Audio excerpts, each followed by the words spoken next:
Welcome back and moving on. Many educational institutions, buses and railways have decided to remain closed in view of the statewide bandh called by the Telugu Desam protesting the arrest of its chief Mr. N. Chandrababu Naidu in Maharashtra.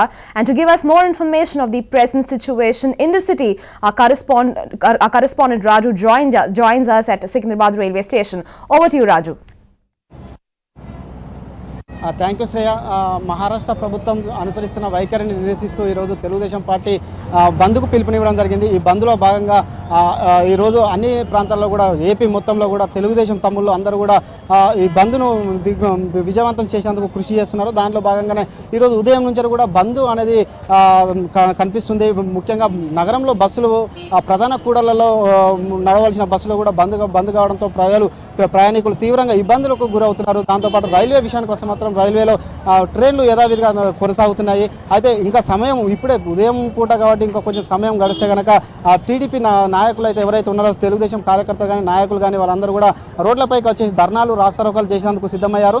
అదే క్రమంలో అంటే Chandrababu Naidu police కస్టడీలో అక్కడనే ఉండడము, దాంతోపాటుగా మహారాష్ట్ర ప్రభుత్వం అనుసరిస్తున్న వైఖరిని పూర్తిగా కూడా వీళ్ళు ఎండగట్టేందుకు మహారాష్ట్ర ప్రభుత్వానికి వ్యతిరేకంగా ఈరోజు బంద్కు పిలుపునివ్వడం జరిగింది. ఆ బంద్లో భాగంగా టీడీపీ కార్యకర్తలు పెద్ద ఎత్తున కూడా ఆందోళనకు రాస్తారోకలకు చేయాలని చెప్పేసి పిలుపు ఇవ్వడం జరిగింది. ఆ పిలుపులో భాగంగానే సిటీ నగరంలో అన్ని ప్రాంతాల్లో అన్ని కూడళ్లలో కూడా ఈ బంద్కు అన్ని విధాల తెలుగుదేశం నాయకులు అన్ని విధాల సందిగ్ధమయ్యారు. దానిలో భాగంగా ఇప్పటికే కొన్ని ప్రాంతాలలో తెలుగుదేశం నాయకులు వ్యాపార సంస్థ బస్సులను కానీ అడ్డుకోవడం జరుగుతుంది. ఎక్కడైనా వ్యాపార సంస్థలు తెరిచి ఉంటే వాటిని మరి పని పట్టుకొని ఆడికి వెళ్ళేసి బంద్ చేయడం జరుగుతుంది. కొద్దిసేపటి క్రితం తలసాని శ్రీనివాస్ యాదవ్ కూడా వీడికి బైక్ ర్యాలీ నిర్వహించేందుకు సిద్ధమయ్యారు. ఆ బైక్ ర్యాలీలో భాగంగా ఇక్కడ సికింద్రాబాద్ ప్రాంతంలో రాస్తారోకాలు చేసేందుకు సిద్ధమయ్యారు. అదే క్రమంలో కూడా బైక్ ర్యాలీ నిర్వహించేందుకు సిద్ధమవడం జరుగుతుంది. దాంతోపాటు అయితే ముఖ్యంగా బాబ్లీ విషయంలో తెలుగుదేశం పార్టీ ఆ బాబ్లీ ప్రాజెక్టు చూసేందుకు అనుమతించడానికి